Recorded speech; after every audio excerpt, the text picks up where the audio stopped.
L'histoire commence avec un duel des destins, car c'est l'ultime affrontement entre le héros et le roi démon. Le roi démon a utilisé un sort de météore, mais notre héros a détourné son attaque avec juste un petit caillou.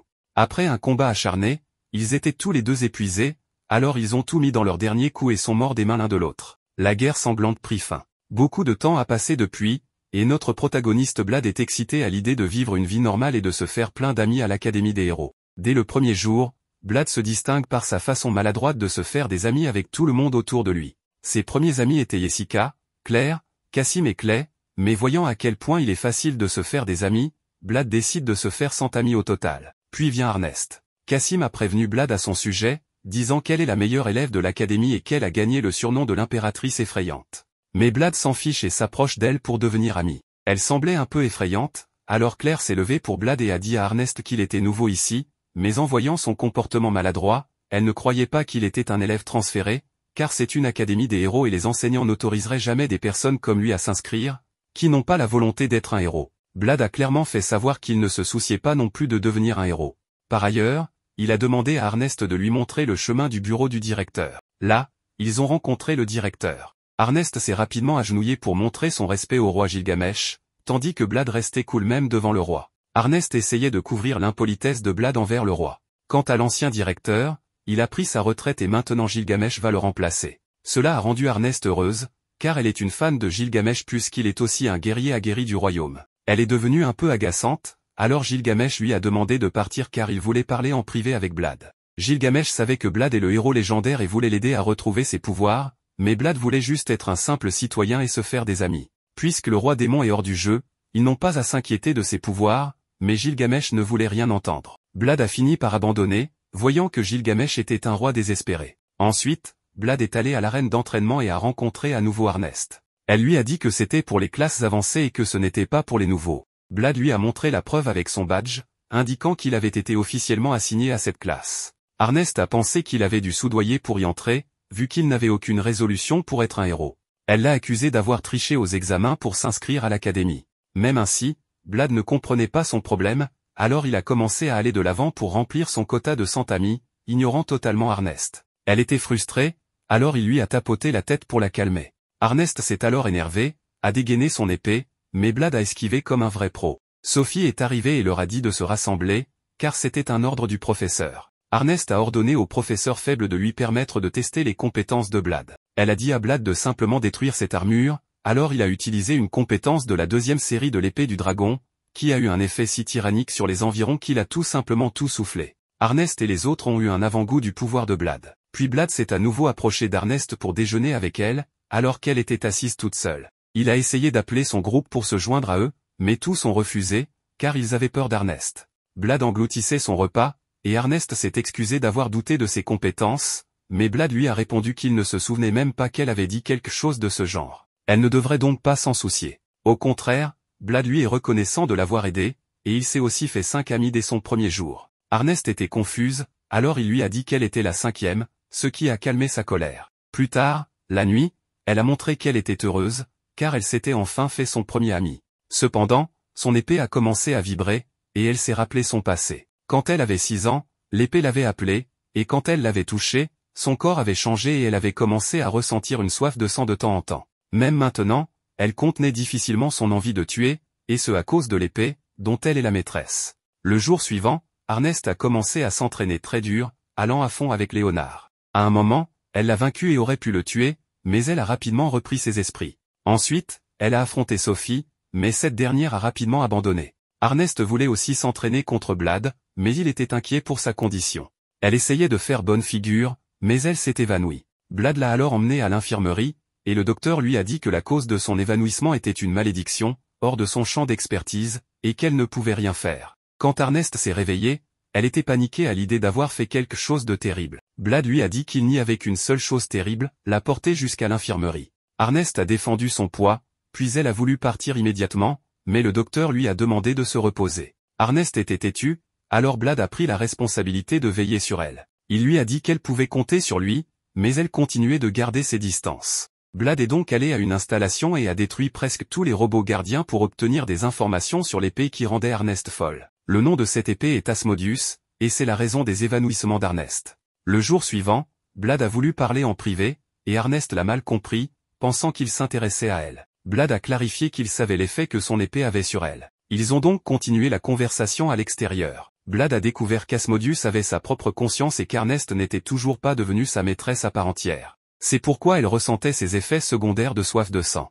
Elle lui a tout raconté, elle avait pris l'épée quand elle avait 6 ans, et depuis, elle tentait de prendre le contrôle de son corps, lui donnant constamment une envie de tuer, qu'Ernest retenait avec une volonté obstinée. Blad lui a dit de faire plier Asmodeus pour devenir sa maîtresse, mais elle craignait de se perdre dans le processus. Blad lui a assuré qu'il veillerait sur elle, car il n'était pas moins puissant que l'épée. En croyant en Blad, Ernest a appelé la flamme d'Asmodeus, qui l'a emmené dans un autre espace où le démon était retenu. Ils se sont affrontés, et à l'extérieur, les flammes ont essayé de blesser Blad, mais cela ne l'a pas affecté, car il était un véritable giga-chad. Du côté d'Ernest, elle a vaincu Asmodeus et en a pris le contrôle total. À partir de ce moment, elle a complètement changé, devenant plus féminine, au point que tout le monde a commencé à admirer sa beauté. Alors que Blad esquive les attaques de ses partenaires d'entraînement. Ernest lui a demandé de montrer du respect à ses adversaires en dégainant au moins son épée. Mais Blad a remarqué quelque chose d'étrange chez Ernest, elle semblait embarrassée parce qu'elle avait changé de coiffure pour paraître plus féminine, mais Blad, en réfléchissant autant qu'il pouvait, n'a rien trouvé, ce qui a brisé l'espoir d'Ernest d'être remarqué par Blad. Elle a donc abandonné l'idée et a demandé à Blad d'être le partenaire d'entraînement de Sophie, car elle restait toujours seule, à l'écart des autres, mais obéissait toujours à chaque commande. Blad est alors allé voir Sophie pour être son partenaire, et elle a pensé que Blad lui donnait un ordre. Mais Blad lui a dit qu'il voulait seulement l'aider. Sophie ne savait que se battre à main nue, alors Blad lui a proposé de lui enseigner la technique de l'épée, mais elle pensait encore que c'était un ordre. Blad lui a une nouvelle fois expliqué qu'il voulait juste l'aider. Sophie a accepté son offre et a essayé d'utiliser une épée, mais alors que Blad s'apprêtait à lui enseigner de nouvelles techniques, la cloche a sonné, mettant fin à la période d'entraînement. Un autre jour, Sophie a essayé de se servir d'une épée, mais n'a pas réussi à trancher l'armure. Blad lui a alors montré comment canaliser son esprit dans l'épée pour la couper, de la même manière qu'elle le faisait avec ses coups de poing. Sophie a compris et a maîtrisé cela en une seule journée. En voyant ses nouvelles compétences, elle a voulu surpasser Ernest, mais Blad pensait qu'il lui faudrait encore un peu de temps pour la rattraper. Alors Sophie l'a mis à terre en un instant pour lui prouver ses compétences, et Blad a admis qu'elle n'aurait pas besoin de beaucoup de temps. Le jour suivant, Blad buvait un thé avec le roi Gilgamesh, et ce dernier a commencé à lui parler de sa nouvelle vie sociale. Blad lui a dit qu'il s'était fait plusieurs amis, mais Gilgamesh a commencé à le taquiner en ne le croyant pas, car Blad était quelqu'un d'antisocial. Blad a alors mentionné que son nouvelle amie était Sophie, et en entendant ce nom, Gilgamesh s'est souvenu de certaines choses. Il lui a expliqué que son but était de surpasser Blad. Gilgamesh lui a aussi parlé d'une organisation qui avait commencé un projet pour créer un héros artificiel. Ils avaient pris un humain pour leur projet et avaient créé 12 copies pour des expériences. Sophie était en réalité la 12e copie du projet de héros, créé dans un laboratoire. En y pensant, Blad est devenu en colère, mais Gilgamesh lui a dit qu'il avait déjà détruit ce projet et l'organisation. Gilgamesh a également mentionné que Sophie pensait toujours que quelqu'un lui donnait des ordres et agissait comme une vraie poupée, ce qui était encore vrai aujourd'hui. Blad s'est alors précipité pour voir Sophie, mais sur le chemin, il a commencé à penser que c'était de sa faute si le projet de héros avait été créé. Blad a donc décidé de donner à Sophie une vie normale, mais il ne savait lui-même pas ce qu'était une vie normale. Il est allé à l'infirmerie pour demander à la docteure ce que les enfants normaux faisaient de nos jours. La docteure voulait lui enseigner elle-même les plaisirs et la joie de la jeunesse au lit, mais Blad n'a entendu que jeunesse, alors il est parti demander à Léo ce que la jeunesse signifiait. Léo lui a répondu que la jeunesse devait être consacrée à l'amour. Blad est alors allé voir Jessica et Claire pour leur demander ce qu'était l'amour. Claire a, avec embarras, expliqué à Blad que les rendez-vous sont quand les gens sortent ensemble. Blad a compris et s'est rendu auprès d'Ernest pour lui poser des questions sur les rendez-vous. Elle s'est de nouveau sentie gênée et lui a dit que les couples passent du temps ensemble, main dans la main. Ernest pensait vraiment que Blad l'invitait à un rendez-vous, mais il s'est éclipsé en plein milieu de son imagination sur le rendez-vous et s'est dirigé vers les vestiaires des filles. Blad a fait irruption dans les vestiaires alors que les filles se changeaient et il a vu Sophie. Il lui a donc demandé de sortir avec lui, et elle a accepté tout de suite. Claire, Jessica et Ernest les surveillaient alors. Sophie est arrivée et a retrouvé Blad, qui avait préparé tout un programme pour leur journée, mais cela ressemblait plus à une mission qu'à un rendez-vous.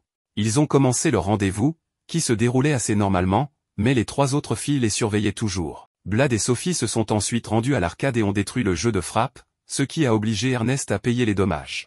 Ils se sont ensuite rendus dans un café où Blad a commandé des boissons pour couple, mais il était un peu trop loin pendant qu'il buvait. Sophie lui a donc demandé de se rapprocher d'elle. Blad s'exécute, et leurs joues se touchent, ce qui a provoqué un grand embarras chez Blad. Les 3 filles étaient juste derrière eux, et pourtant Blad et Sophie ne les ont même pas remarqués. Lorsqu'Ernest a essayé sa nouvelle glace, Blad et Sophie les ont laissés derrière. Le soir, Sophie a voulu savoir pourquoi Blad l'avait invité si tard. Il a dit qu'il la considérait comme une amie, mais elle savait qu'il lui cachait quelque chose. Blad a alors été démasqué, mais Sophie avait aussi un secret à lui révéler. Elle a commencé par lui dire qu'elle était un humain artificiel créé dans le but d'être un héros. Elle possédait essentiellement les mêmes pouvoirs qu'un héros, tels que la manipulation physique pour changer les propriétés des substances, ainsi que la magie de la gravité. Elle a expliqué qu'elle voulait augmenter sa gravité d'1 millier de fois, mais qu'elle avait obtenu une augmentation de 10 000 fois et plus, ce qui lui permettait même de contrôler le temps pendant quelques instants. Cependant, elle ne pouvait utiliser ses pouvoirs que pendant 10 secondes car elle était un échec et une copie défectueuse parmi les 12 autres copies du potentiel héros artificiel. En entendant cela, Blad a confessé qu'il était le légendaire héros. Il s'est excusé auprès d'elle parce qu'elle était née avec ses pouvoirs à cause de lui. Blad lui a expliqué qu'il n'avait jamais voulu avoir ses pouvoirs, mais qu'il s'était manifesté en lui quand il avait 3 ans. Depuis, il tuait des monstres et sauvait des gens, mais il ne pouvait pas sauver chaque personne, ce qui faisait que d'autres le blâmaient toujours pour son incompétence, le rongeant de l'intérieur. Même maintenant, Blad était toujours déprimé à cause de son passé, mais Sophie lui a dit qu'après avoir été sauvée par le roi, elle avait voyagé à travers le monde et entendu de nombreuses choses incroyables sur le grand héros. Elle ne se souciait pas d'être née comme une copie, au contraire, elle était heureuse de cela, car cela lui permettait de devenir comme Blad. Cette conversation sincère a allégé le fardeau qu'ils portaient dans leur cœur, et maintenant ils avaient un mignon secret que seul chacun d'eux connaissait. Après cela, tout était normal et Blad dévorait son déjeuner. En voyant qu'il avait de la nourriture sur le visage, Sophie s'est occupée de lui, mais en les voyant si proches, Ernest est devenue jalouse. D'autres amis ont rejoint leur groupe, et Jessica, arborant sa nouvelle tenue, a demandé à Blad ce qu'il en pensait. Au lieu de faire un compliment, Blad a commenté qu'elle devait avoir froid. Blad est vraiment un idiot. Léo est intervenu pour complimenter les filles, mais elles ne lui ont pas prêté beaucoup d'attention. Ensuite, Ernest a demandé à Blad ce qu'il pensait de la bête magique que le roi avait amenée à l'école pour l'entraînement, mais Blad se moquait de ce que Gilgamesh avait pu faire. Tout à coup, l'académie a commencé à trembler à cause des pas de cette énorme bête magique. Blad et son groupe sont donc sortis de la cantine pour voir ce qui se passait. Ils ont découvert que la bête magique était un dragon qui causait des ravages. Blad s'est approché de lui avec son assiette, a sauté au-dessus de sa tête et l'a mis à terre. Ernest était surprise que Blad ait pu battre un dragon d'un seul coup. Blad a alors expliqué que ce dragon n'était encore qu'un enfant, donc ce n'était pas un gros problème. Ensuite, Blad a donné son curry à ce petit dragon, qui a craché du feu à cause de l'épice. Les spectateurs étaient choqués que Blad ait mis à terre un dragon en un seul coup, mais il a essayé de minimiser l'événement, en prétendant que ce n'était rien de spécial, juste un bébé dragon. Cependant, l'expression de leur visage montrait qu'ils n'étaient pas dupés que son essai de se faire passer pour un humain normal avait échoué. Puis le dragon a commencé à briller et s'est transformé en une petite fille qui a pris Blad pour son père. Blad pensait que le dragon était parti et que cette fille était simplement perdue. Ernest a alors dit à Blad que cette petite était en fait le dragon, mais il n'a pas voulu la croire. Sophie a alors confirmé les dires d'Ernest, et il a finalement cru. La petite dragonne a commencé à agir comme une enfant gâtée, souhaitant jouer avec Blad. Ce dernier était confus de la traiter comme son père. Elle a expliqué que c'était à cause de son coup de poing, et maintenant nos héros se retrouvaient avec un rôle de père. Blad a commencé à remplir ses responsabilités de papa et a nommé la petite Chulin, en hommage à un chevalier dévoué qui respectait toujours sa promesse. Chulin a promis d'être comme ce chevalier. À ce moment-là, Ernest est entré par hasard et a été gêné de voir Blad à moitié nu. Comme c'était sa faute d'avoir ouvert la porte, elle a rapidement retrouvé son calme et a informé Blad que si une bête magique était vaincue par un humain dans sa vie antérieure, son âme resterait dans ce monde. Lorsqu'elle renaît, elle prend la forme humaine après avoir été de nouveau vaincue par un humain. C'était une sorte de manière de rechercher le pouvoir. Ernest a cependant remarqué que Chulin et Blad prenaient la douche ensemble, alors il lui met une baffe en le traitant de pervers, avant de claquer la porte en partant. Un autre jour, Chulin jouait son rôle de fille à papa et se faisait nourrir par Blad. Claire a essayé de lui donner à manger aussi, mais Chulin s'est montré très agacé, ne voulant pas se lier d'amitié avec des humains parce qu'elle les trouvait faibles. En plus, Chulin voulait que Blad lui accorde toute son attention, rien qu'à elle, et pour cela, elle voulait un bisou du matin. Chulin était frustré parce que Blad regardait des femmes plus matures toute la journée et ne lui prêtait pas beaucoup d'attention, ignorant le danger grave qu'elle faisait peser sur Blad. Blad essaie de défendre son nom, mais personne ne le croit et il est donc condamné coupable. Il se sent alors abattu, car Ernest lui a ordonné de rester seul. En regardant une mère de la classe avancée, il voulait l'appeler, mais Ernest l'en empêche. Chulin est alors revenu voir Blad, qu'il a appelé pour un entraînement. Mais Jessica, Claire, Clay et Cassim ont rejoint Blad pour apprendre les ficelles de la classe avancée, car ils avaient été récemment promus, donc ils étaient des fraîches recrues. En se retournant, Blad s'est rendu compte que Shulin avait disparu. Elle errait sur le campus lorsqu'elle a vu quelques étudiants qui l'ont appelée pour devenir amis, mais Shulin les a ignorés, ne voulant pas se lier d'amitié parce qu'ils étaient faibles. Blad l'a retrouvée et a essayé de la remonter le moral en lui promettant de préparer son curry préféré pour le dîner. La nuit, après que Shulin se soit endormi, Arnest est venu voir Blad, inquiète. Il lui a expliqué que les dragons tourmentaient leurs enfants juste après leur naissance, ce qui fait que le bébé dragon apprend qu'il y a quelqu'un de plus fort qu'eux, et que Shulin avait été seul depuis son enfance. Blad ne voulait plus qu'elle soit seule et souhaitait l'élever sérieusement. Arnest a compris dans son cœur que Blad était sérieux au sujet de Shulin. Elle a alors appelé Sophie, qui était également préoccupée. En entendant Blad, elle s'est également détendue. Après le retour de Blad, Shulin n'était pas dans son lit, car elle s'était réveillée pour regarder la lune, croyant que les deux lunes représentaient un parent et un enfant, la grande lune serait le parent et la petite, l'enfant. C'est pourquoi elles restent toujours ensemble. En entendant cela, Blad lui a parlé de l'importance de se faire des amis, mais elle a de nouveau refusé, affirmant que les dragons étaient plus forts et plus intelligents que les humains, et que c'est pourquoi ils vivaient seuls pour le reste de leur vie. Cependant, elle reconnaissait Blad, et lui seul, ne voulant personne d'autre. Un autre jour, à midi, Blad est allé voir le roi Gilgamesh pour s'occuper de Shulin, mais elle s'est frustrée par lui et est partie. Blad ne pouvait pas croire qu'il n'était même pas capable de s'occuper d'un enfant, il était le parfait exemple d'un père désespéré. Il est alors retourné dans sa chambre, où Shulin jouait tranquillement avec ses peluches. Elle avait des jouets représentant Arnest, Sophie, Jessica et Claire. Étonnamment, elle avait une poupée pour chacun des 108 étudiants qu'elle avait rencontrés jusqu'à présent, se rappelant clairement de leur nom. Blad n'en croyait pas ses yeux et commençait à s'en vouloir. Arnest a dû l'arrêter, lui disant que les dragons ne reconnaissent personne de plus faible qu'eux, mais qu'ils se sentent également seuls et souhaitent des amis. Elle lui a conseillé de demander de l'aide à quelqu'un et de compter sur les autres, lui rappelant comment Blad l'avait aidé avec sa malédiction. Blad a compris, et Arnest l'a emmené à l'arène d'entraînement. Là, Blad a demandé aux autres de vaincre Shulin en combat pour devenir ses amis, mais tout le monde savait qu'il n'avait aucune chance contre un dragon. Blad et Arnest se sont mis à genoux et ont supplié, et avec eux, toute la classe avançait à demander leur aide. En les voyant, les étudiants ont accepté de se préparer à combattre Shulin, tandis que Gilgamesh se contentait de regarder le spectacle, sachant que cela constituerait un excellent entraînement pour les étudiants.